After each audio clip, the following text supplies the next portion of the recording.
Hello students, welcome to M K mathematics YouTube channel. आप सभी का स्वागत है।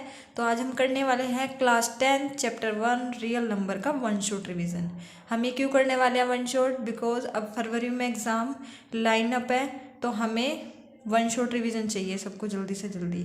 इसलिए हमारी कोशिश रहेगी कि हम एक दिन में एक चैप्टर रिवाइज कर लें अपना, और ये पूरा रिवीजन एनसीईआरटी बेस्ड रहने वाला है। तो मेरी रिक्वेस्ट रहेगी कि प्लीज़ आप अपनी एनसीईआरटी की बुक अपने साथ रख के बैठना। तो हम करने वाले हैं एक्सरसाइज पहले 1.1। तो देखिए पहला क्वेश्चन है, ये मेरे पास ओल्ड एनसीईआरटी है, न्यू में ये 1.1 एक्सरसाइज है। तो फर्स्ट है, मैं साथ में आपको इसका बेसिक भी बताती हुई चलूँगी। तो express each number as a product of its prime factor. तो ये जो आपके पास नीचे नंबर दिए हुए हैं, आपको इसको किसके प्रोडक्ट में निकला है? प्राइम फैक्टर के प्रोडक्ट में निकला है। और मैं आपको ये भी बताना चाहती हूँ कि ये क्वेश्चन आपका एक नंबर में आ सकता है, इससे ज़्यादा नहीं आ सकता। तो देखिए कैसे करना है। सबसे पहले आपको प्राइम नंबर पता होना चाहिए। हम बेसिक भी देखते चलेंगे। प्राइम नंबर वो होते हैं जिसके फैक्टर सिर्फ दो बने। ओनली हैव टू फैक्टर्स, बस केवल उसके दो ही फैक्टर होने चाहिए। फॉर एग्ज़ाम्पल हम एग्ज़ाम्पल लेते हैं, जैसे टू को हम लिख सकते हैं सिर्फ 2 इंटू 1। थ्री को लिख सकते हैं हम 3 इंटू 1, बाकी 3 ना ही किसी के टेबल में आता है। फोर को लिख सकते हैं हम, देखिए 4 खुद की टेबल पे भी आता है, 1 की टेबल पे भी आता है, और ये 2 की टेबल पे भी आता है। तो देखिए ये आ गया आपके पास फैक्टर अलग से। तो प्राइम नंबर के सिर्फ दो ही फैक्टर होने चाहिए, एक तो वो खुद और एक 1। तो 2 में खुद है और एक 1 है, 3 में वो खुद है और एक 1 है, 4 में 4 है 1 है, बट ये 2 के टेबल में आता है, इसलिए ये प्राइम नंबर नहीं है। ऐसे ही आप देखिए 8 को, देखिए 8 में भी आता है, ये 1 में भी आता है, ये तो चाहिए हमें, बट ये 2 में भी आता है और 4 के टेबल में भी आता है। तो देखिए हमें ये तो नहीं चाहिए, तो इसलिए ये हमारा प्राइम फैक्टर नहीं है, ये प्राइम नंबर नहीं है। तो प्राइम नंबर वो होते हैं जिसके सिर्फ दो फैक्टर हो, एक तो वो खुद और एक 1, इसके अलावा कुछ नहीं। दूसरा आप देख लीजिए, हम साथ में कंपोजिट नंबर भी देख लेते हैं, इसकी हमें जरूरत पड़ेगी। कंपोजिट नंबर,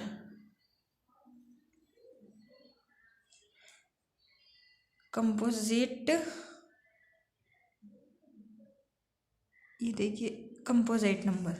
तो कंपोजिट नंबर वो होते हैं मोर देन 2 फैक्टर, जिसके 2 से ज़्यादा फैक्टर हों। देखिए अभी हमने 4 को उठाया था यहाँ से, ये प्राइम नहीं था, तो ये हमारे कंपोजिट है बिकॉज इसके 2 से ज़्यादा फैक्टर, एक तो 4 खुद, एक 1 और एक 2। तो ये 2 आ गया, 2 से ज़्यादा फैक्टर है, तो ये क्या होगा? ये कंपोजिट नंबर होगा। ऐसे ही 8 को लिख सकते हैं हम 4 का भी मल्टीपल है, ये 1 का भी है, 2 का भी है, और ये 8 खुद का भी है, तो मोर देन 2 फैक्टर। तो इसलिए कंपोजिट नंबर वो होते हैं जिसके 2 से ज़्यादा फैक्टर हो। आई होप आपको समझ आएगा। अब हम इसका बेसिक यूज़ करने वाले हैं 1.1 में। फटाफट करते हैं तो फिर। तो पहला क्वेश्चन देखिए, आप, हम निकालने वाले हैं 140 का प्राइम नंबर में फैक्टर। तो देखिए 2 7 जा 14, आपको प्राइम ही नंबर लेने हैं। प्राइम नंबर 2 से स्टार्ट होते हैं। 1 प्राइम नंबर नहीं है। क्यों नहीं है? क्योंकि देखिए प्राइम नंबर के लिए 2 ही फैक्टर होने चाहिए, अभी हमने पढ़ा है। तो 1 केवल अकेला है, 1 के टेबल पे खुद ही है, दूसरा कोई फैक्टर है ही नहीं इसका, तो अकेला है, इसलिए 1 प्राइम नंबर नहीं है। प्राइम नंबर 2 से स्टार्ट होते हैं। अब देखिए टी से 2 पे जाएगा, 2 3 जा 6, 2 5 जा 10, 5 7 जा 35, 7 1 जा 7। तो हमने 140 को किसके फैक्टर में लिख दिया? प्राइम। तो इसके फैक्टर बनेंगे 2 into 2, 5 into 7। Second question exercise का 156 के आपको प्राइम फैक्टर करने हैं। तो देखिए मैं आपको डिविजिबिलिटी रूल की भी इसमें कहीं ना कहीं जरूरत पड़ेगी, तो आपको मैं बताती चलूँगी। 2 से डिविजिबिलिटी का रूल है कि लास्ट में इवन नंबर होना चाहिए, जैसे 2 4 6 8 और 0। अब लास्ट में 6 है तो 2 पे ही जाएगा। 2 7 जा 14, 2 8 जा 16, लास्ट में फिर इवन नंबर है तो 2 पे चला जाएगा। 2 3 जा 6, 2 9 जा 18। अब देखिए ये 2 पे तो नहीं जाएगा, अब 3 पे जाना है हमें, तो ये 3 पे चला जाएगा। 3 1 जा 3 और 3 3 जा 9। अब ये 13 सिर्फ अपने ही टेबल में आता है, तो 13 1 जा 13। तो हमारे यहाँ से फैक्टर बने 2 into 2 into 3 into 13। Next question है 3825। देखिए अब ये 2 पे नहीं जाएगा क्योंकि लास्ट में इवन नंबर नहीं है। 3 पे नहीं जाएगा, देखिए 3 का डिविजिबिलिटी रूल होता है, डिजिट का सम करना है आपको। तो अगर मैं करूँ तो ये बनेगा 3 8 प्लस 2 प्लस 5, तो 8 3 11, 2 13 और 5 18। अब देखिए क्या ये 18 3 से डिवाइड है? अगर 18 3 से डिवाइड है तो ये पूरा का पूरा नंबर किससे डिवाइड हो जाएगा? 3 से डिवाइड हो जाएगा। तो ये आप यहाँ पे 3 से डिवाइड कर सकते हैं। तो 3 का डिविजिबिलिटी रूल क्या है कि डिजिट का सम करने पर अगर जो नंबर आया है वो 3 से डिवाइड है तो गिवन नंबर 3 से डिवाइड है। तो करिए 3 1 जा 3, 3 2 जा 6, 3 7 जा 21, 3 5 जा। अब आप 5 से भी कर सकते हैं। 5 का सबसे ईजी है, लास्ट में सिर्फ 5 और 0 होना चाहिए। 5 2 जा 10, 5 5 जा 25, 5 5 जा 25। अब ये फिर 5 पे, 5 5 जा 25, 5 1 जा 5। ये 3 पे, 3 1 जा 3, 3 7 जा, और ये चला गया आपका 17 1 जा 17। तो 3825 नंबर के फैक्टर आपके क्या बने? आपको प्राइम ही लेनी है, 3 इंटू 5 इंटू 5 इंटू 3 इंटू 17। ये आपका रहा थर्ड क्वेश्चन। अब हम बात करते हैं फोर्थ क्वेश्चन की।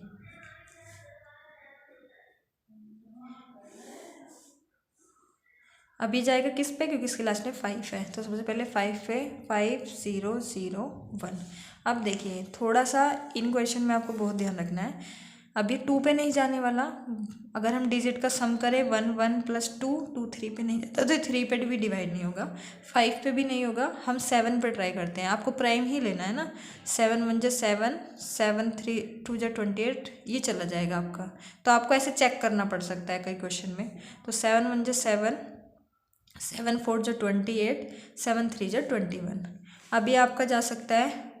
अब 7 पे देखिए, 7 पे भी नहीं जा रहा है ये। तो अब आप चेक करिए 7 से अगला प्राइम नंबर क्या होता है? 11। 8 9 10 नहीं होते, 11 पे जाएगा ये। 11 1 जा 11 और 11 3 जा 33, और अगला तो है ही 13 1 जा 13। तो यहाँ से हमारे फैक्टर बने 5 इंटू 7 इंटू 11 इंटू 13। तो ये हमने इस नंबर को प्राइम फैक्टर में लिख दिया। फिफ्थ क्वेश्चन है आपका 7 4 2 9। अब इस नंबर को देखिए, मैंने अभी बोला था आपको कई नंबर में थोड़ा ज़्यादा मेहनत करनी पड़ सकती है। तो देखिए 2 से नहीं जाएगा बिकॉज लास्ट में इवन नंबर नहीं है। 3 से करने के लिए आप डिजिट का सम करिए, तो 7 4 11, 2 13, 13 और 9 22। तो ये 3 पे नहीं जाने वाला है बिकॉज 22 3 से डिवाइड नहीं होता। 3 से अगला नंबर 5, 5 से डिविजिबिलिटी के लिए लास्ट में 5 होना या 0 होना चाहिए, बट ये नहीं है, तो ये 5 से भी नहीं है। अब आप हम चेक करते हैं 7 से। 7 1 जा 7, 7 6 जा 42, ये नहीं जाएगा। अब आप 7 के बाद 11 पे चेक करिए। 11 6 जा 66, 66 4 और 4 ये बनेगा 82, तब भी यहाँ ये नहीं जाने वाला है। ये 13 पे चेक करिए आप। 13 4 जा 13 5 जा 65, 65 और 9 और 13, ये 13 पे भी नहीं जाएगा बिकॉज 19 रिमाइंडर बच जाएगा। आप 13 से अगला चेक करिए 17, 17 पे आप चेक करेंगे तो 17 से जाएगा। देखिए 17 4 जा 68, 68 आपका कैरी यहाँ बनेगा 62। तो 17 3 जा 51, 51 के आते ही आपके पास रिमाइंडर बचेगा 11, तो ये बन जाएगा आपका 119। तो 17 7 का होता है 119। अब देखिए इससे अगला चेक करिए आप। अब ये जाएगा आपका 19 पे। 19 2 जा 38, 5 बचेगा, 19 3 जा 57 और 23 तो ऑलरेडी एक प्राइम नंबर है, तो 23 बन जा 23। तो देखिए आपको एक दो क्वेश्चन में थोड़ा ज़्यादा सोचना पड़ सकता है। तो इसके फैक्टर बनेंगे 17 इंटू 19 इंटू 13। तो ये हमारे एक्सरसाइज 1.1 के फर्स्ट क्वेश्चन के ये हमने पांचों पार्ट कर लिए। अब हम करते हैं सेकंड क्वेश्चन। सेकंड क्वेश्चन में आपको क्या करना है,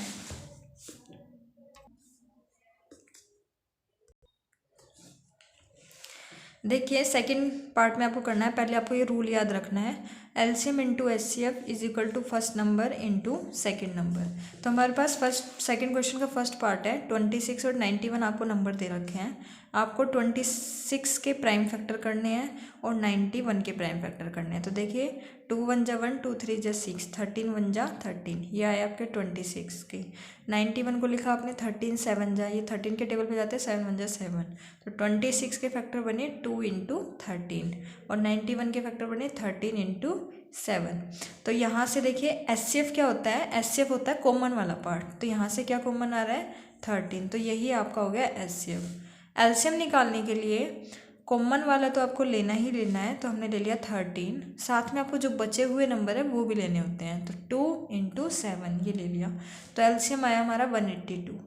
ठीक है, अब आपको करना है वेरीफाई कि एलसीएम एचसीएफ की multiply first number into second number के मल्टीप्लाई के इक्वल है। तो एलसीएम हमारा 182 आया था और एचसीएफ 13, फर्स्ट नंबर हमारा 26 है, सेकेंड नंबर हमारा 91 है, तो आप इनकी मल्टीप्लाई कीजिए, आपके पास आएगा 2366 और इधर से भी आया 2366। तो ये आपका फर्स्ट क्वेश्चन, तो हमारे पास यहाँ से वेरीफाई भी हो गया। ठीक है, अब हम चलते हैं नेक्स्ट क्वेश्चन की तरफ। देखिए आपको सेकंड पार्ट में 510 एंड 92 के फैक्टर करने हैं, तो आप पहले इसके प्राइम फैक्टर करिए, 510 के भी और 92 के भी करिए। देखिए 0 है तो 2 पे जाएगा सबसे पहले, 2 2 जा 4, 2 5 जा 10, 2 5 जा 10, लास्ट में 5 है तो 5 5 जा 25, 5 1 जा 5। आप इसको 3 पे ले जा सकते हैं, 3 1 जा 3 और 3 7 जा और 17, आप आगे पीछे भी कर सकते हैं, पहले 17 पे फिर 3 पे, तो ये इसके फैक्टर बने। तो हमारे पास 510 के फैक्टर आए हैं 2 इंटू 5 इंटू 3 इंटू 17। अब आप 92 के कीजिए, इवन नंबर है लास्ट में, 2 से डिवाइड हो जाएगा, 2 4 जा 8, 2 6 जा 12, 2 2 जा 4, 2 3 जा 23 बन जा। तो देखिए बहुत आसान है, 92 के फैक्टर क्या बने आपके पास 2 इंटू 2 इंटू 23। अब वही आपको सेम काम करना है, एचसीएफ निकालना है। तो देखिए एचसीएफ क्या आएगा आपके पास, जो कॉमन वाला पार्ट है, एक तो 2 कॉमन आ रहा है बस, और तो कुछ नहीं कॉमन आ रहा है, 5 भी नहीं है, 3 17 नहीं, तो हमारे पास एचसीएफ आया 2। एलसीएम देखिए क्या बताया था मैंने, कॉमन तो आपको लेना ही लेना है, बाकी जो बचा कुचा है वो भी लेना है। तो बचा हुआ क्या है 5 इंटू 3 इंटू 17 इंटू 2 इंटू 23। ठीक है, अभी हम इसके मल्टीप्लाई करेंगे बाद में, साथ ही कर लेंगे। तो अब हम वेरीफाई करते हैं, एलसीएम इंटू एचसीएफ इक्वल होना चाहिए first number into second number. तो देखिए एलसीएम हमारे पास, चलो मल्टीप्लाई अब हम यहीं कर लेते हैं, 2 2 जा 4, 4 20, 4 5 जा 20 और 17 3 जा 51 और 23, इतना बड़ा है आपके पास, तो हम डायरेक्ट यहाँ पे लिख लेते हैं 20 इंटू 51 इंटू 23। एचसीएफ आपके पास था 2, ये फर्स्ट नंबर था आपके पास 510 और 92। ठीक है, अब आप देखिए अगर आप इनकी मल्टीप्लाई करेंगे तो ये इक्वल ही आने वाला है, तो आप इसको कर लीजिएगा, ये हम आपके लिए छोड़ते हैं। हम थर्ड पार्ट है अपने पास 3 3 6 एंड 54। अब आपको इनके फैक्टर करने हैं, तो पहले हम करते हैं 3 3 6 के फैक्टर।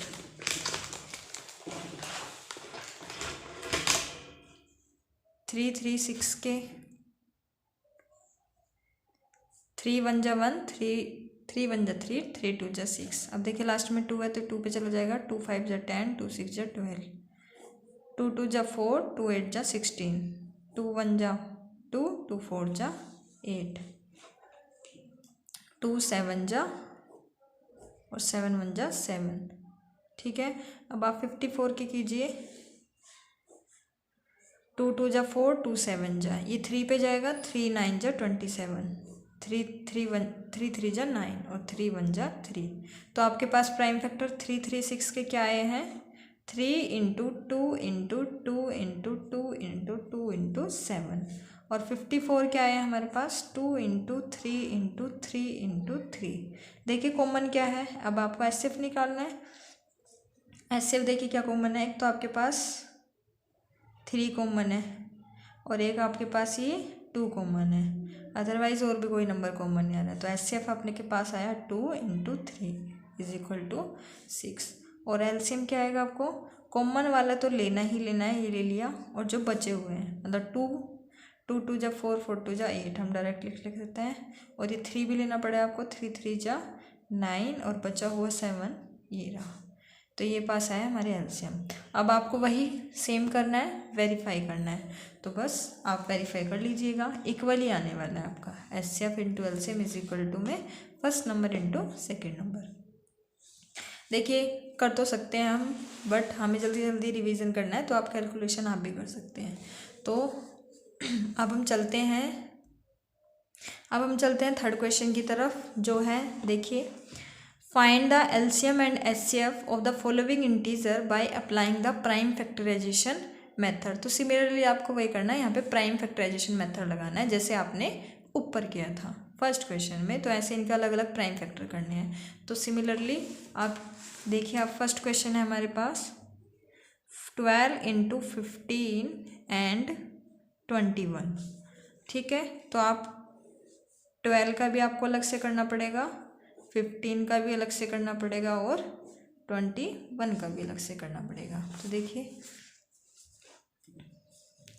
2 6 जा 12, 2 3 जा 6, 3 1 जा 3, 3 5 जा 15, 5 1 जा 5, 3 7 जा 21, 7 1 जा 7। तो हमारे पास से यहाँ पे 12 के फैक्टर आए हैं 2 × 2 × 3, और 15 के आए हैं 3 × 5, और 21 के आए हैं 3 × 7। सिमिलरली आपको वही करना है। HCF कैसे निकालते हैं हम, जो कॉमन वाला हिस्सा है, तो कॉमन सिर्फ हमारे पास क्या है यहाँ पे 3, तो हमारे पास HCF क्या आ गया 3। एलसीएम देखिए, एलसीएम आपको कॉमन तो लेना ही है, साथ में जो बचा हुआ है मतलब 2 × 2 ये उठाया, और 5 और 7, 5 × 7। तो एलसीएम देखिए 3 दूनी 6 6 दूनी 12, 12 पंजे 60, तो आपके पास आएगा एलसीएम 420, ठीक है। सेकंड क्वेश्चन देखिए, 17 13 एंड 29 आपको इनका करना है। देखिए ये पहले से ही प्राइम नंबर है, ठीक है। तो 17 का बनेगा 17 1 जा 17, 23 का बनेगा 23 1 जा 23, बिकॉज ये किसी की टेबल में नहीं आते हैं, 21 1 जा 21, तो इनका एलसीएम ही इनकी मल्टीप्लाई हो जाएगी 17 × 23 × 29। अब देखिए यहाँ पे HCF को आपको गौर करना है, HCF कैसे निकलने वाला है। तो हमारे पास 17 का फैक्टर बना 17 × 1, 23 का फैक्टर बना 23 × 1, और आपके पास 29 का फैक्टर बना 29 × 1, ठीक है। ये 1 पे ही चला जाएगा आपका। अब देखिए कॉमन क्या आ रहा है यहाँ से 1, तो HCF क्या हो गया आपका 1, तो यहाँ पे भी HCF 1। तो देखिए जब भी प्राइम नंबर आए तो उनका HCF हमेशा 1 ही होने वाला है, बिकॉज उनमें 1 के अलावा और कोई कॉमन आएगा ही नहीं, बिकॉज वो खुद की टेबल पे जाते हैं और 1 पे जाते हैं, तो इसलिए 1 ही उनका HCF आने वाला है। अब नेक्स्ट क्वेश्चन है थर्ड पार्ट। देखिए क्वेश्चन नंबर थर्ड पार्ट है हमारे पास 8 9 एंड 25। अब देखिए आपको 8 के भी करने हैं प्राइम फैक्टर, 9 के भी करने हैं, और 25 के भी करने हैं। तो 2 4 जा 8, 2 2 जा 4, 2 1 जा 2, ख़त्म। 3 3 जा 9, 3 1 जा 3, 5 का 5 × 5 5 जा 25, 5 1 जा 5। तो यहाँ से 8 के फैक्टर बने आपके 2 × 2 × 2, और 9 के फैक्टर बनेंगे 3 × 3, और 25 के फैक्टर बने आपके 5 × 5। अब देखिए कॉमन क्या आ रहा है यहाँ पे, HCF निकालना है आपको और LCM निकालना है। कॉमन आपके पास यहाँ से कोई भी टर्म नहीं आएगी, बिकॉज ये 5 पे जा रहा है, ये 3 पे, ये 2 पे, ये इवन है, ये है तो ओड, बट ये अलग अलग टेबल पे जा रहे हैं। तो क्या आने वाला है HCF में 1, ठीक है, बिकॉज हम 1 तो लिख ही सकते हैं सबके मल्टीप्लाई में, ठीक है। LCM क्या आ जाएगा, ये सारा का सारा नंबर, तो 2 × 2 × 2 × 3 × 3 × 5 × 5 करिए आप। 2 2 जा 4 4 2 जा 8 3 3 जा 9 5 5 जा 25। तो ये आपका आ जाएगा LCM। आप मल्टीप्लाई कर लीजिएगा, बहुत आसान है। अब हम चलते हैं फोर्थ क्वेश्चन की तरफ, जो है देखिए, given that HCF of 306 and 65। देखिए आपको ये दो नंबर दिए हुए हैं, इनका HCF आपको क्या दे रखा है 9। तो क्या निकालना है आपको इसका LCM। तो ये हम किससे सोल्व कर सकते हैं, उस रूल से सोल्व कर सकते हैं, बिकॉज हमारे पास HCF हमें पता है, दोनों नंबर पता है, इसलिए हम LCM निकाल सकते हैं। तो देखिए हम वही रूल लगाएंगे, LCM into HCF is equal to में first number into second number. तो LCM हमारे पास हमें नहीं पता, निकालना है, और HCF हमें दे रखा है। देखिए HCF हमें दे रखा है कितना 9, तो HCF हमारे पास है 9, और नंबर हमें दे रखे हैं 306 और 657, 306 और 657। तो देखिए आपको LCM निकालना है, ये एज इट इज़, और ये मल्टीप्लाई वाला 9 कहाँ जाएगा डिवाइड में। तो आप इसको कट करिए 9 पे, ये चला जाएगा आपके पास 9 3 जा 27, 9 4 जा 36। आप अब इनकी मल्टीप्लाई करिए, तो आपको इनकी मल्टीप्लाई करके 657, तो हम इनकी मल्टीप्लाई कर लेते हैं, यहीं साइड में कर लेते हैं। 657 की मल्टीप्लाई करनी है हमें 34 से, तो 4 7 जा 28, 4 5 जा 20, 4 6 24 25 26, 3 7 21, 3 5 15 16 17 का 7, 3 6 18 और 1 19, 8 2 1 3। तो हमारे पास LCM आने वाला है 2 2 3 3 8। यही हमें फाइंड आउट करना था। तो ऐसे क्वेश्चन अगर आपके पास आए, कई बार आपको क्या पता LCM दे दे और ये दोनों नंबर दे दे, तो आप HCF निकाल सकते हैं, ठीक है। और आपको LCM HCF और एक नंबर दे दे, तो आप दूसरा नंबर निकाल सकते हैं। तो आपको 3 चीज़ें गिवन होंगी, तो आप चौथी नंबर निकाल सकते हैं, ठीक है। तो ये हमारा फोर्थ क्वेश्चन हो गया। अब हम बढ़ते हैं फिफ्थ क्वेश्चन की तरफ। तो देखिए फिफ्थ क्वेश्चन कहाँ है, चेक वेदर 6 की power n can and with the digit 0 for any natural number n। अब देखिए आप, नेचुरल नंबर क्या होते हैं, जो हमारी काउंटिंग होती हैं, जो 1 से स्टार्ट होते हैं, तो वो हमारे होते हैं नेचुरल नंबर। 1 2 3 4 5 जो काउंटिंग होती हैं अप टू इन्फिनिटी तक। तो यहाँ पे बताना है कि जो 6 की पावर n है, क्या उसकी डिजिट जो है वो 0 से एंड होती है कि नहीं। तो देखिए 6 की पावर n, आप यहाँ पे क्या रखना है, n क्या है नेचुरल नंबर। नेचुरल नंबर क्या होते हैं, जो 1 से स्टार्ट, जैसे 1 2 3 4 अप टू सोन इन्फिनिटी तक।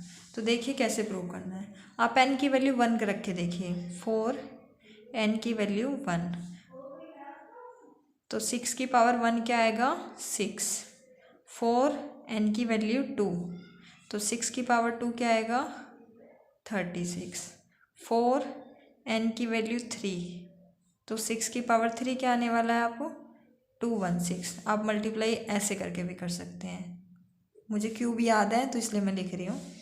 अगर आप वर्क करें 4 n की वैल्यू 4 के लिए, तो देखिए 6 की पावर 4, अगर आप इसकी मल्टीप्लाई करेंगे तो आप इसको ऐसे लिख सकते हैं। तो 6 का स्क्वायर क्या होता है 36 का, 36 और इसका स्क्वायर। अगर आप इसकी मल्टीप्लाई करेंगे तो देखिए लास्ट में डिजिट जो है वो 6 से ही एंड होने वाली है, ठीक है। तो यहाँ ऐसा कोई भी नंबर नहीं होगा जो 0 से एंड हो, 0 से एंड हो 6 के केस में। तो देखिए, क्योंकि हमें देखो 0 बनाने के लिए क्या चाहिए होता है, 0 बनाने के लिए हमें एक तरीके से 5 × 2 चाहिए होता है फैक्टर में। तो यहाँ पे 6 के फैक्टर क्या बन रहे हैं, 6 के फैक्टर बन रहे हैं 2 × 3। यहाँ पे हमारे पास 2 तो अवेलेबल है, बट क्या है 0 बनाने के लिए 5 अवेलेबल नहीं है। इसलिए n की किसी भी वैल्यू के लिए, जो कि n क्या है एक नेचुरल नंबर है, 6 से आने वाला नंबर कभी भी 0 से एंड नहीं होगा, बिकॉज यहाँ पे 5 का फैक्टर नहीं है। तो हम लिख सकते हैं 6 की power n does not contain any factor like 5 जैसा इसके अंदर कोई फैक्टर नहीं है, इसलिए 6 की power n does not and with digit 0, last में आपको 0 नहीं आएगा। तो आई होप ये क्वेश्चन आपको समझ आएगा। ये क्वेश्चन थोड़ा अलग है बट आप इसको है भी आसान, ठीक है। तो यहाँ से आप समझ सकते हैं कि 0 बनाने के लिए आपको 5 × 2 चाहिए होता है, मतलब 5 और 2 की ज़रूरत पड़ती है। तो इसमें ऐसा कोई फैक्टर 5 जैसा नहीं है, 2 अवेलेबल है बट 5 नहीं है। अब हम बढ़ते हैं 6 क्वेश्चन की तरफ। तो देखिए 6 क्वेश्चन क्या कहता है, एक्सप्लेन, हमें एक्सप्लेन करना है y 7 × 11 × 13 + 13, एक ये नंबर है आपके पास और एक ये नंबर है, आर कंपोजिट नंबर। तो मैंने आपको पहले ही बताया था कि कंपोजिट नंबर क्या होते हैं, जिसके 2 से ज़्यादा फैक्टर हो। हमने स्टार्टिंग में करा था सिलेबस के, जिसके 2 से ज़्यादा फैक्टर हो। तो पहला नंबर आपको दिया है 7 × 11 × 13 प्लस में 13। पहले हम इसको कर लेते हैं। देखिए 7, यहाँ से आपको क्या को मना रहा है, 13 को मना रहा है। तो अंदर बचा आपके पास 7 × 11 और यहाँ से 1, तो 13, ये बना आपके पास 77 और 1, तो ये आपके पास बना 13 और 78। अब देखिए 13 तो प्राइम नंबर है तो इसके फैक्टर तो हो नहीं सकते, बट 78 के तो फैक्टर हो सकते हैं। तो 78 में देखिए ये 2 से भी डिवाइड होने वाला है, ये 4 से तो नहीं होगा, बट ये और किससे डिवाइड होने वाला है। आप देखिए इसके फैक्टर करके देखिए 78 के, 2 3 × 6, 2 9 × 18। अब देखिए 3 पे भी चला जाएगा और 13 1 × 13। तो 78 के फैक्टर क्या बनने वाले हैं, 13 × 13 × ये तो 13 तो ये वाला है, और 78 के 13 × 2 × 3। तो देखिए आ रहे हैं एक से ज़्यादा फैक्टर, 13 भी अवेलेबल है, 2 भी अवेलेबल है, 3 भी अवेलेबल है। 2 से ज़्यादा फैक्टर है तो मतलब ये कंपोजिट नंबर है, कंपोजिट नंबर है, ठीक है। तो आपको समझ आया होगा। अब हम सेकंड वाला नंबर चेक करते हैं इसका 17, इसमें तो साफ ही दिख रहा है 5 × 4 × 3 × 2 × 1 प्लस में 5। सिमिलरली केस है, आपको 5 कॉमन लेना है, तो यहाँ पे बचा आपके पास 7 × 6 × 4 × 3 × 2 × 1 प्लस का 1। देखिए आप इनकी मल्टीप्लाई करेंगे फिर 1 प्लस करेंगे तो ये भी कितने सारे फैक्टर बन रहे हैं, तो ये भी क्या है, एक कंपोजिट नंबर है। तो ये दोनों हमारे पास। तो आपको ध्यान रखना है प्राइम नंबर वो जिनमें 2 से ज़्यादा फैक्टर ना हो, सिर्फ खुद के सिवा और 1 के सिवा, और कंपोजिट नंबर जिसमें 2 से ज़्यादा फैक्टर मिल जाए, आपको कितने भी मिल जाए फिर तो वो कंपोजिट नंबर है। अब हम इस एक्सरसाइज के लास्ट क्वेश्चन पे बढ़ने वाले हैं जो कि है 7th क्वेश्चन। तो चलिए करते। तो हमारे पास 7th क्वेश्चन है, there is a circular path around a sport field, Sonia takes 18 minute to drive 1 round. Sonia जो है 18 मिनट लेती है एक राउंड लगाने के लिए, कोई सर्कुलर पाथ है उसका राउंड लगाने के लिए। While Ravi takes 12 minute for the same, और रवि कितने मिनट लेता है, 12 minute. Suppose they both start at a same point, उन्होंने एक ही पॉइंट से स्टार्ट किया है और सेम टाइम पे स्टार्ट किया है, and go in the same direction, और वो सेम डायरेक्शन में गए हैं। तो after how many minute will they meet again at the starting point, तो वो कब वो स्टार्टिंग पॉइंट पे वापस आ जाएंगे। तो ऐसे क्वेश्चन में हमेशा लेते हैं हम एलसीएम, बिकॉज इनका स्टार्टिंग पॉइंट सेम है, डायरेक्शन सेम है।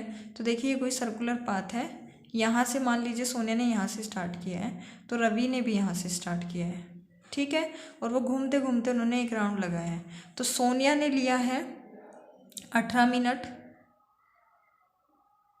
ठीक, और रवि ने लिया है 12 मिनट। तो देखिए आपको लिखना कैसे है, solution, Sonia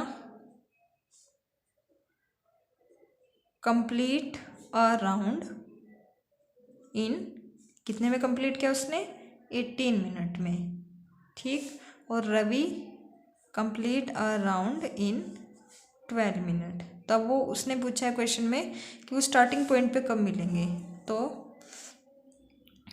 they meet at starting point. कब मिलेंगे, आपको लेना है 18 और 12 का एलसीएम। तो देखिए आप इकट्ठा भी ले सकते हैं, प्राइम फैक्टर से भी ले सकते हैं अलग अलग करके, और आप 12 से भी। मैं आपको दोनों मेथड करा दूंगी। अगर आप लेंगे तो देखिए एलसीएम लीजिए, 2 9 जा 18, 2 6 जा 12। अभी 3 पे जाएंगे, 3 3 जा 9, 3 2 जा 6, 3 1 जा 3, 2 एज इट इज़, और 2 1 जा 2। तो हमारे पास एलसीएम क्या आया, 2 × 3 × 3 × 2। तो 2 3 6 6 3 18, वो 36 मिनट बाद अपने स्टार्टिंग पॉइंट पे वापस आ जाएंगे। राउंड लगा के 36 मिनट बाद वो अपने पॉइंट पे वापस आ जाएंगे। अब देखिए अगर आपको ऐसे नहीं करना है तो आप अलग से भी निकाल सकते हैं। देखिए सेम आएगा, 18 का आप अलग निकाल लीजिए, 12 का अलग निकाल लीजिए। 2 9 जा 18, 3 3 जा 9, 3 1 जा 3, 2 के करिए 12 के करिए, 2 6 जा 12, 2 3 जा 6, 3 1 जा 3। आप अब देखिए 18 के फैक्टर आए आपके 2 × 3 × 3, और 12 के फैक्टर आए आपके 2 × 2 × 3। तो यहाँ से आप एलसीएम क्या होता है, कॉमन भी लेना पड़ता है और जो बचा है वो भी लेना पड़ता है। तो देखिए कॉमन क्या है, 2 लिया आपने, और जो बचा हुआ है वो सब, आपके पास 3 भी कॉमन है, हाँ 3 भी कॉमन है, तो वो 3 भी लेना है। साथ में जो बिना कॉमन के रह गए हैं, जिनका कोई पेयर नहीं बना, वो भी लेना है। तो 3 × 2 भी चलेगा, तो 3 × 2। तो समझ आया आपको, आपको कॉमन वाला भी उठाना है। तो यहाँ 2 कॉमन था और 3 कॉमन था, और फिर जो बचा है विदाउट कॉमन वो भी 3 × 2।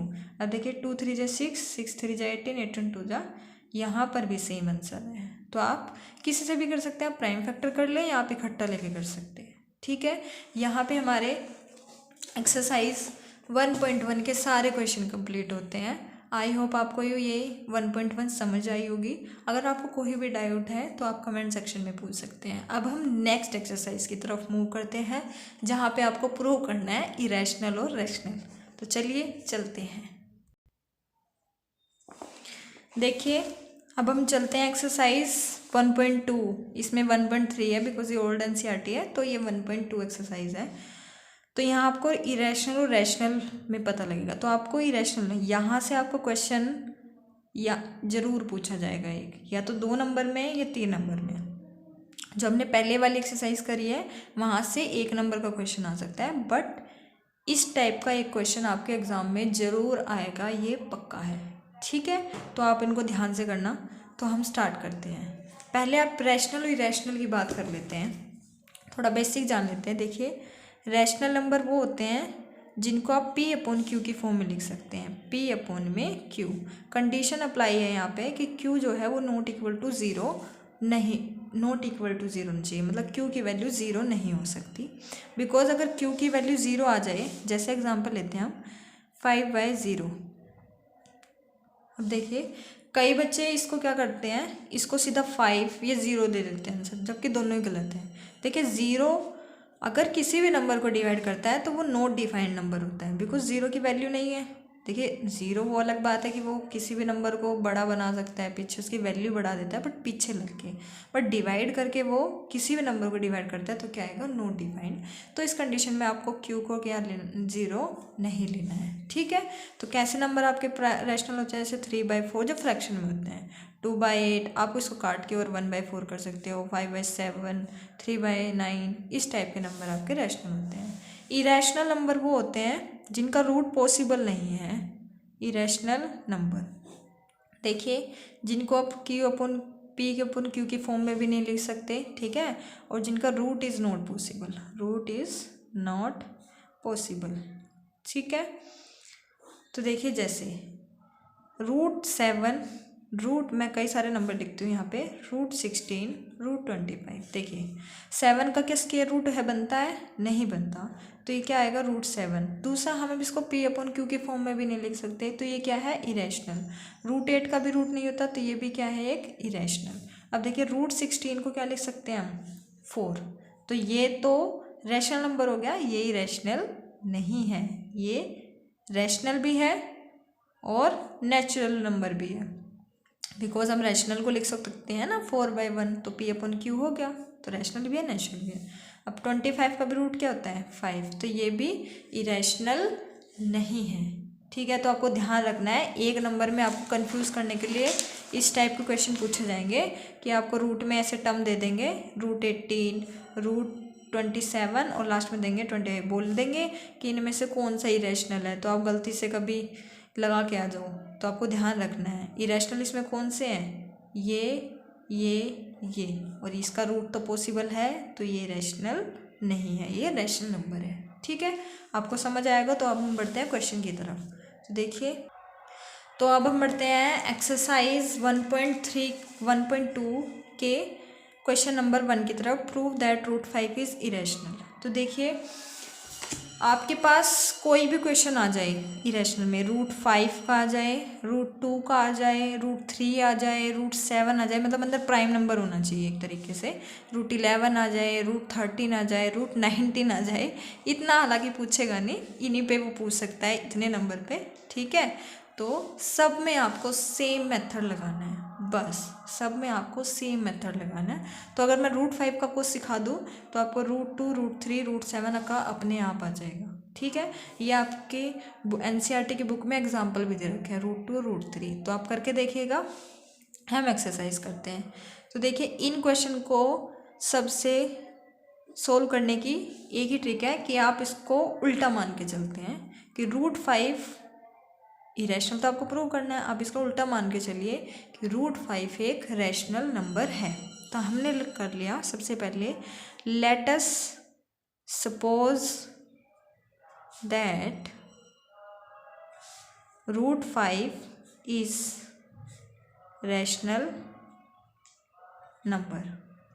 अगर √5 रैशनल नंबर है तो क्या होगा, तो वी कैन, देखिए आपको ये लाइनें लिखनी पड़ेंगी वरना नंबर कट जाएंगे आपके। दस वी कैन राइट एज √5 को हम क्या लिख सकते हैं, P/Q के फॉर्म में, बिकॉज रैशनल नंबर है और कंडीशन क्या है, Q ≠ 0। देखिए, रैशनल नंबर में एक और होता है कि P और Q आपस में कोप्राइम होते हैं। तो यहाँ पे आपको लिखना है where P and Q are coprime. अब आप पूछेंगे कि कोप्राइम क्या होता है, कोप्राइम नंबर, कोप्राइम वो नंबर होते हैं जिनका HCF 1 होता है। जैसे मैं साइड में ही आपको बता देती हूँ, जिनका HCF 1 होता है, HCF of P and Q = में 1। जैसे देखिए आप 3 और 2 प्राइम है ये आपस में, उनका HCF क्या आएगा, इनमें कुछ भी कॉमन नहीं आने वाला है, क्योंकि 3 के टेबल पे 3 × 1 और 2 खुद के टेबल पे आता है, तो क्या कॉमन आने वाला है 1। तो ऐसे नंबर आपस में कहलाते हैं कोप्राइम, जिनका HCF क्या होता है 1 होता है। देखिए, हमें यही दिखाना है कि P और Q कोप्राइम नंबर है, आगे जाके हम दिखा देंगे कि ये कोप्राइम नहीं है।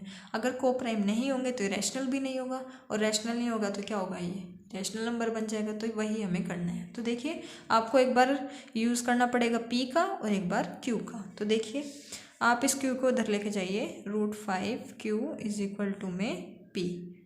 अब आपको क्या करना है, स्केयरिंग ऑन बोथ साइड्स।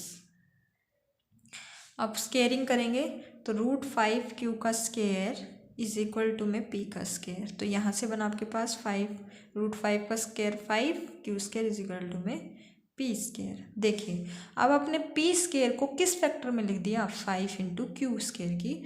तो ये आपकी NCERT की एक थ्योरम है। देखिए, मैं आपको दिखा देती हूँ। 1.3 let P be a prime number if P divide A square, तो P किसको भी डिवाइड करेगा, A को। तो सिमिलरली यहाँ पे यही है कि P को हम किसके फैक्टर में लिख सकते हैं, 5 × Q के। अगर ये 5 जो है P को डिवाइड कर रहा है, आप एक स्टेप और लिख लीजिए, P² में 5। अगर ये 5 जो कि एक प्राइम नंबर है वो P स्केयर को डिवाइड कर रहा है, तो वो P को भी डिवाइड करेगा। तो हम यहाँ पे आपको लिखना है P square is divisible by 5, p is also divisible by 5। ठीक है, अगर ये p से डिवाइड होगा तो आपको क्या लिख सकते हैं, Q square is equal to में p अपॉन में 5, तो ये p को भी 5 डिवाइड करेगा। ठीक है, अब p क्या बन गया, तो p को हम क्या लिख सकते हैं, 5 इंटू सी, और रिमाइंडर क्या आने वाला है यहाँ पे 0। देखिए, अगर कोई नंबर किसी नंबर को डिवाइड करता है तो हम उसको उसके फैक्टर में लिख सकते हैं। आपने डिवीजन पढ़ा होगा जिसमें डिविडेंड इज इक्वल टू, देखिए डिविडेंड p है क्योंकि p डिवाइड हो रहा है, डिवाइजर 5 है क्योंकि 5 डिवाइड कर रहा है यहाँ पे, और क्वेश्चन कुछ भी आ सकता है, हमने मान लिया c है, और रिमाइंडर तो 0 ही आने वाला है बिकॉज प्यूरा डिविजिबल है इस वजह से। तो यहाँ आपको बताना पड़ेगा c is any integer, c कोई भी इंटीजर है। ठीक है, बिकॉज और बिकॉज, ठीक है, ये बिकॉज का सिंबल है। तो यहाँ से आपका p के साथ तो प्रूव हो गया कि p के फैक्टर में क्या आ रहा है 5 इंटू सी। अब आपको यही सेम करना है, काम करना है q के साथ। तो देखिए, आप इसको पुट कर दीजिए इस स्केयर में, जो आपने इसको मान लीजिए आपको फर्स्ट, और इसको मान लीजिए आप सेकेंड, तो पुट सेकेंड इन फर्स्ट। तो देखिए वहाँ पे 5q square as it is है, p की जगह आप क्या रख सकते हैं 5c, तो 5c का स्केयर। तो यहाँ से हमारे पास बना 5q का square is equal to 25c का स्केयर। तो q स्केयर किसके इक्वल आ गया, ये 5 से कैंसिल 5c। अब देखिए, वहाँ पे हम p को लिख सकते थे, p स्केयर को लिख सकते थे 5 इंटू, यहाँ पर हम q स्केयर को लिख सकते हैं 5 इंटू कॉन्स्टेंट। तो मतलब सेम कंडीशन यहाँ पे लिखना है कि q स्केयर इज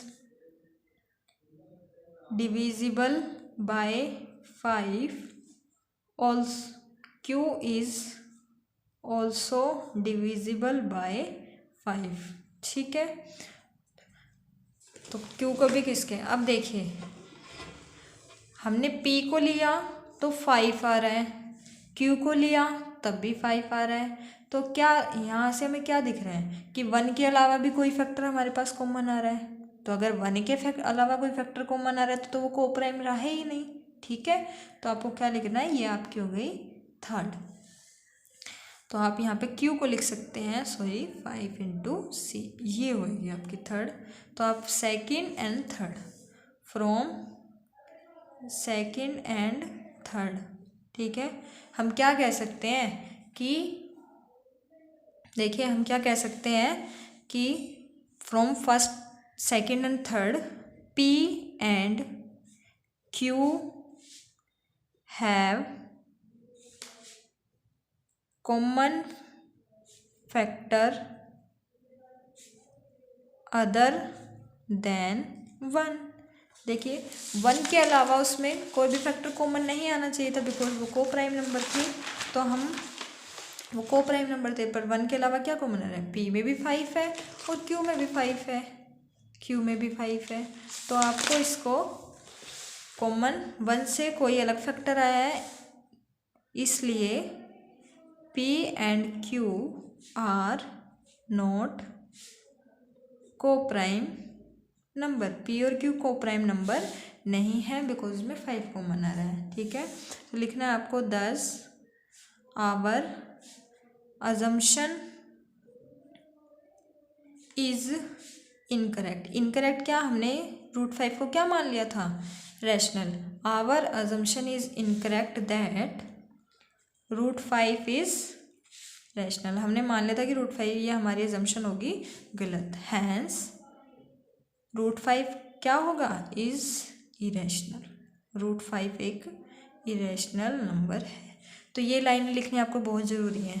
ठीक है, इन्हीं के भी आप पे समय देखिए, तो आपको करना है कि √5 क्या है, एक इरेशनल। ठीक है, तो आपको ये रूट वाले क्वेश्चन इस तरीके से टैकल करना है। इरेशनल है, आपको सपोज कर लेना है कि ये रैशनल है, रैशनल है तो p अपॉन q की फॉर्म में होगा। ठीक है, और p और क्या होंगे आपस में को प्राइम। यहाँ से आप p को लीजिए, q को लीजिए, स्केयर करिए, तो यहाँ से q को दिखा दिया, p को दिखा दिया हमने 5 इंटू सी के फैक्टर में। सिमिलरली हमें q के साथ करना है, q को भी हमने दिखा दिया 5 इंटू सी के फैक्टर में। ठीक है, अब देखिए 1 के अलावा कोई फैक्टर कॉमन आ रहा है तो वो क्या होगा, वो कोप्राइम तो रहा ही नहीं, तो नोट कोप्राइम नंबर। तो आपको लिखना है let us assumption is correct that √5 is irrational, तो हैंस √5 इज इरेशनल नंबर। तो आप सिमिलरली इसी मेथड को अप्लाई करके आप सभी सम √2 का आ जाए, √3 का आ जाए, √7 का आ जाए, आपके पास कितना ही बड़ा प्राइम नंबर अंदर, बस अंदर प्राइम हो जिसका रूट पॉसिबल ना हो, आप कितने से भी कितने बड़े नंबर को प्रूव कर सकते हैं कि वो एक इरेशनल नंबर है।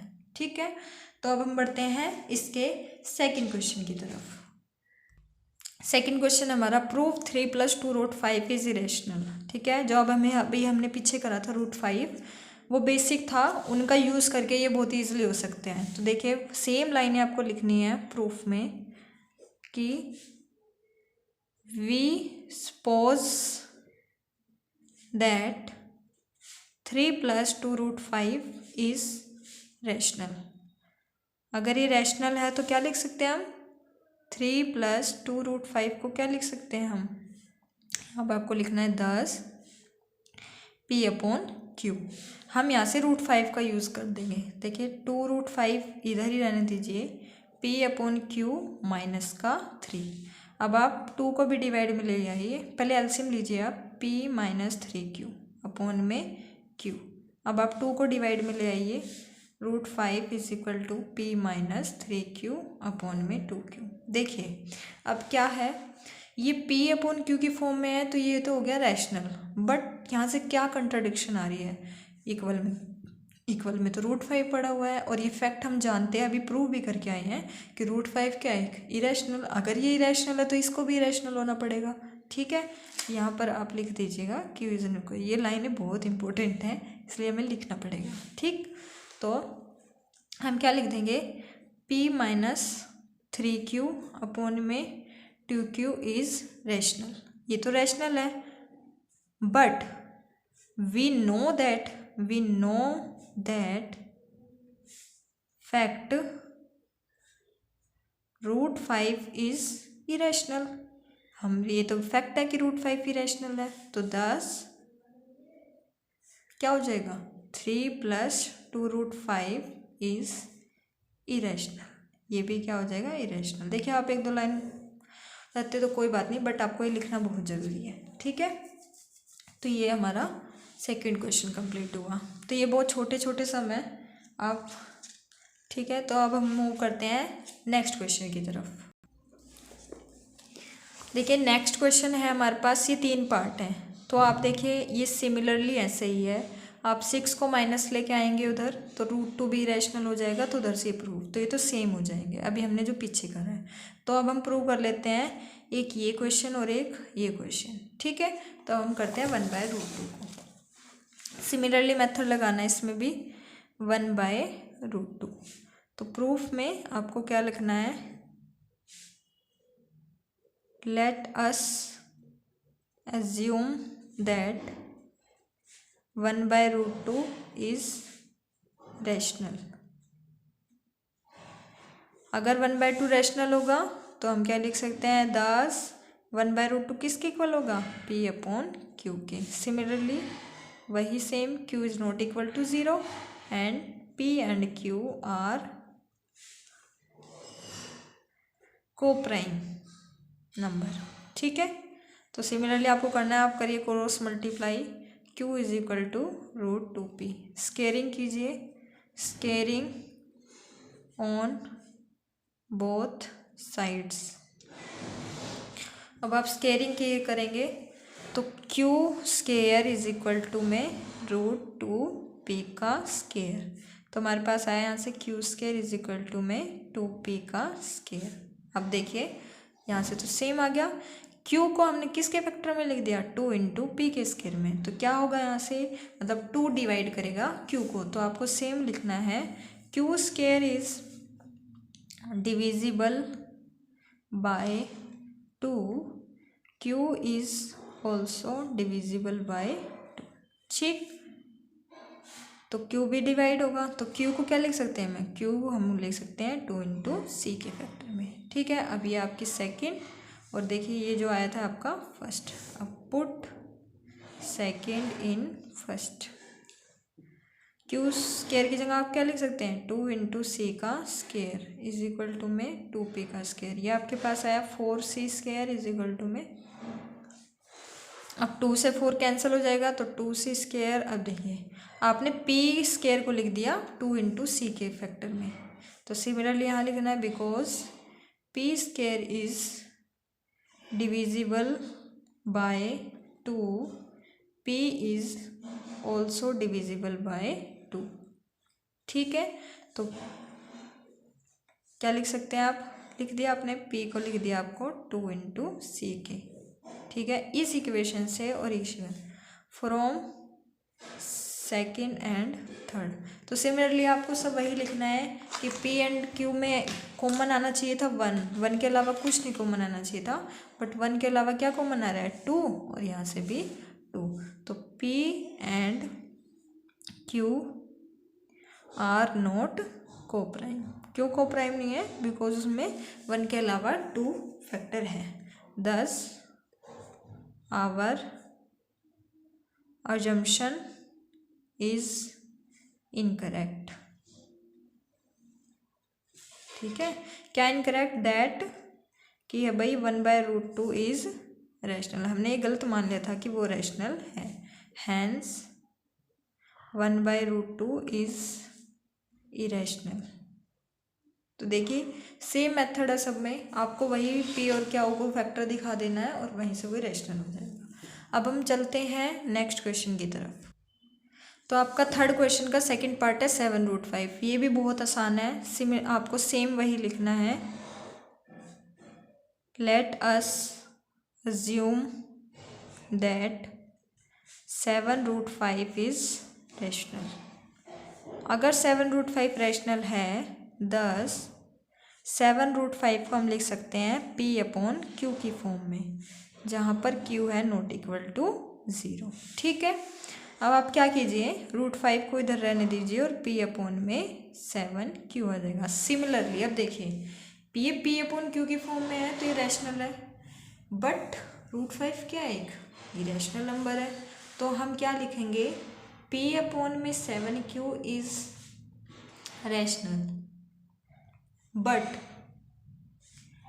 We know that fact. हम फैक्ट क्या जानते हैं कि √5 इज इरेशनल।